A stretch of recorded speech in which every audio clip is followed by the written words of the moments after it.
Morning dear student, welcome to online class. This is the class of science related to the class 7. इसमें हम chapter 2 देख रहे थे, जहाँ पर हमने न्यूट्रिशन इन ह्यूमन देखा था कि कहाँ से कहाँ तक स्टार्ट होता है, डाइजेस्टिव ग्लैंड देखी थी. नेक्स्ट हम टीथ पे कंसंट्रेट कर रहे थे. ठीक है, तो न्यूट्रिशन इन ह्यूमन इसको डिस्क्राइब करने से पहले बहुत ज़्यादा इम्पॉर्टेंट है हमें ये समझना कि हमारे जो टीथ हैं, टीथ जो होते हैं अब play very important role in digestion, है ना. टीथ क्या करता है, फ्रूट को छोटे छोटे पार्टिकल्स में तोड़ने का काम करता है, तभी तुम उसे स्वेलो पर कर सकते हैं. आप इमेजिन करिए कि एक बड़ा एप्पल है या गुआवा है, आप उसको क्या खड़ा बिल्कुल मतलब पूरा होल उसको खा सकते हैं without the help of teeth? नहीं, कटिंग तो होनी ही चाहिए, है ना. सो ये बहुत ज़्यादा इम्पॉर्टेंट हैं टीथ हमारे और उनकी केयर. ठीक है, फर्स्ट है मिल्क टीथ. देखिए दो तरह के टीथ हमारे पास आते हैं, एक मिल्क टीथ होता है और एक परमानेंट टीथ होता है. जिससे मिल्क टीथ जिसे अब दूध के दांत कहते हैं, जो आपके बचपन में थे, है ना. तो जो हमारे दांत होते हैं वो लाइफ टाइम में 2 बार ही सिर्फ ग्रो करते हैं. फर्स्ट टाइम जो first set of 20 teeth appears the age of 2 years. जब बच्चे पैदा होते हैं उससे 2 साल तक में उनके 20 दांत बनते हैं, उन्हीं को क्या कहते हैं, मिल्क टीथ. फिर धीरे धीरे वो क्या करते हैं, नेचुरली वो क्या होते हैं, टूट जाते हैं और उनकी जगह परमानेंट टीथ ले लेते हैं. अब ये परमानेंट टीथ जो होते हैं, फर्स्ट जो मिल्क टीथ होते हैं वो 20 होते हैं, लेकिन इसमें क्या होते हैं 32 होते हैं, है ना. लेकिन फिर ये जो परमानेंट टीथ होते हैं अगर ये टूटते हैं तो फिर यहाँ पर टीथ का ग्रो नहीं होता है. ठीक है, सिर्फ मिल्क टीथ ही टूटते हैं तो उनकी जगह परमानेंट टीथ आ जाते हैं. ठीक है, अब हमारे पास जो परमानेंट टीथ होते हैं वो 4 तरह के होते हैं, है ना. ठीक है, तो 4 टाइप्स ऑफ टीथ होते हैं. एक होता है इंसीजर, एक होता है कैनाइन. आप यहाँ पर देखिए, incisor, canine, premolars and molars.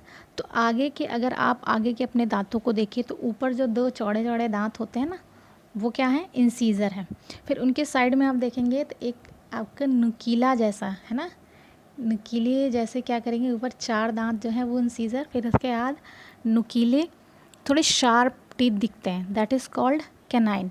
फिर आप एकदम लास्ट में अगर अपनी टंग से टच करेंगे तो वहाँ पर कुछ बहुत ब्रॉड चौड़ा सा दांत दिखता है, वो मोलर होता है. और उससे पहले क्या होते हैं, प्री मोलर होते हैं. ठीक है, इंसीजर की क्या खासियत होती है, ये जॉ, एक अपर जॉ एक लोअर जॉ, है ना.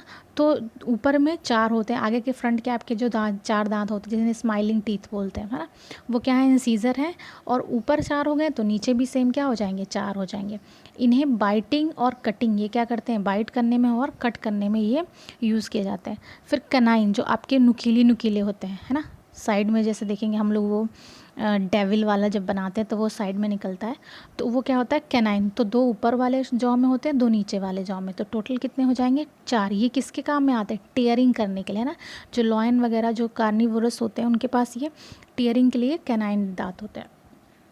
प्री मोलर्स जो होते हैं ईच जॉ में 4 होते हैं, ऊपर भी, है ना, हाफ कर लीजिए तो 2 इधर 2 उधर और 2 नीचे वाले लोअर में और 2 इस साइड में, तो 4 हो गए. इनकी टोटल नंबर कितना है दोनों जॉ में मिला के, 8. ये किस काम में आते हैं, च्यूइंग में और ग्रिंडिंग, यानी कि फूड को क्या कर देते हैं, ग्राइंड कर देते हैं. फिर नेक्स्ट आता है मोलर, 3 ऊपर होते हैं और 3 नीचे, दैट इज़ 12. तो 32 ये भी च्यूइंग और ग्रिंडिंग के काम में आते हैं.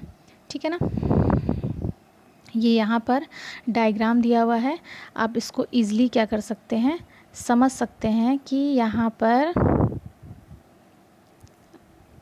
कैसे कैसे आपके टीथ अरेंज हैं, है ना. मोलर्स, प्री मोलर्स और फिर कैनाइन हो जाएगा, और देन ये थोड़ा सा, हाँ अब ये क्लियर आपको दिख रहा है. ठीक है, arrangement of different types of teeth in human beings. तो सबसे कॉर्नर पे क्या होते हैं, 3 प्री मोलर्स, उसके पहले 2 मोलर्स, फिर एक कैनाइन होता है और फिर ये इंसीजर. तो ये आपका क्या हो गया, ये आपका यूं हाफ हो गया, है ना, ये हाफ हो गया. तो जितना इधर उतना ही इधर, तो दोनों में इधर इसी तरह से अपर में भी हाफ एंड हाफ. अब समझ गए, ठीक है. सो ये हो गया आपके टीथ. अब नेक्स्ट पे आएंगे हम, इंसीजर. मैंने आपको बता दिया सारी चीज़ें कि इंसीजर क्या होता है, जो फ्रंट के टीथ होते हैं बाइटिंग के लिए और कटिंग के लिए. ठीक है। कैनाइन किस लिए यूज़ होता है, टीयरिंग, और ये पॉइंटेड होता है, आपको नुकीले बिल्कुल डेविल टीथ दिखेंगे। प्री मोलर्स एंड मोलर्स जो होते हैं ये दोनों क्या होते हैं, ये च्यूइंग और ग्राइंडिंग के काम में आते हैं, नहीं फूड को एकदम उसका मतलब उसको एकदम मसल के बिल्कुल एकदम पेस्ट के फॉर्म में ले आते हैं, ठीक है, क्योंकि इनका जो सरफेस होता है वो क्या होता है, फ्लैट होता है और ब्रॉड होता है, ठीक है।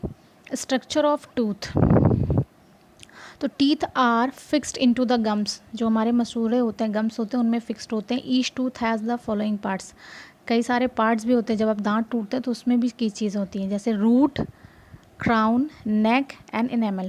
Root, the part of the root embedded into the jaw and it's tightly fixed by cement, है ना। जो रूट होता है वो क्या कहता है, जो टूथ होते हैं वो उस जॉ में क्या होते हैं, एम्बेडेड होते हैं, फिक्स्ड होते हैं लाइक अ सीमेंट, ठीक है। क्राउन, तो क्राउन क्या होता है, the top part of the foot. अब यहाँ से देखिए ये डायग्राम है ना, तो ये क्या हो गया, देखिए इनेमल जो होती है वो क्या होता है, हमारी जो सबसे ऊपर की कोट होती है, सबसे हार्ड पार्ट होता है पूरे वर्ड में, क्या, इनेमल सबसे हार्ड, ठीक है, हमारे टीथ के ऊपर। फिर उसके नीचे जो थोड़ा सा सेंस वाला होता है उसे क्या कहते हैं, डेंटाइन। फिर नीचे क्या आ जाएगा, पल्प, और ये गम है, ठीक है ना। गम मीन्स हमारे मसूड़े, ठीक है। तो top part of the tooth outside the gum उसे क्राउन कहते हैं। Neck, the part between the root and the crown, the internal structure of tooth is the following, ठीक है। इंटरनल स्ट्रक्चर क्या होता है टीथ का, enamel, it is the white part of the tooth and it is hardest substance in our body, पूरे body में क्या है ये सबसे हार्डेस्ट होता है। It is deposited outside the crown of the tooth, ठीक है। इनामिल कंटेन कैल्शियम सॉल्ट, जो वाइट कलर का आपको दिखता है ना वो इनामिल है। Dentine, dentine is like a bone structure, ये क्या करता है, हमारे दांत जैसे हमारे बॉडी में बोन है उसी तरह से ये बोन स्ट्रक्चर टीथ का है। इट इज़ हार्ड, ये भी हार्ड होता है। फिर है cementum, it's tightly fix the tooth into the socket of the jaw, एक जैसे घर बनाने के लिए सीमेंट से दीवारों को फिक्स करते हैं वैसे ही दांतों को फिक्स करने के लिए भी सॉकेट होता है, ठीक है।